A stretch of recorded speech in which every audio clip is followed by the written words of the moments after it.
যে আল্লাহ আমি সুস্থ, অনেকে সুস্থ না। আল্লাহ আমি পঙ্গু না, অনেকে পঙ্গু। আল্লাহ আমাকে আপনি কত কিছু দিয়েছেন যেটা অনেককে দেন নাই। আমার চোখ দুটো ভালো, আমার অনেক নেয়ামত আমি আপনার ভোগ করছি। আল্লাহ আমি আপনার নেয়ামতের শুকরিয়া আদায় করছি, স্বীকৃতি দিচ্ছি, কৃতজ্ঞতা আদায় করছি।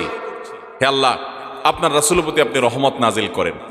আপনি যদি লম্বা চড়া বিস্তারিত না বলতে পারেন, আপনি সূরা ফাতিহাটা পড়েন, আলহামদুলিল্লাহ রাব্বিল, আল্লাহর প্রশংসা সেখানে হয়ে গেছে, আলহামদুলিল্লাহ রাব্বিল আলামিন পড়েন, দুরূদ শরীফ পড়েন, বাস।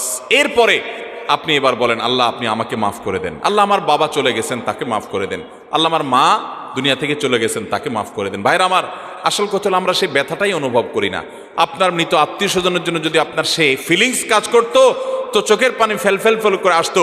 আপনি যদি আল্লাহর কাছে কোনো কিছু মায়ের পেঁচ দিয়া অর্থাৎ সুন্দর করে সাজায়া গোছায়া বলতে নাও পারেন, আপনি নিশ্চিত থাকেন শুধু চোখের পানিটা যদি আপনি ফেলেন, চোখের পানিও আসে না, শুধু কান্নার ভান করে আপনি যদি আল্লাহর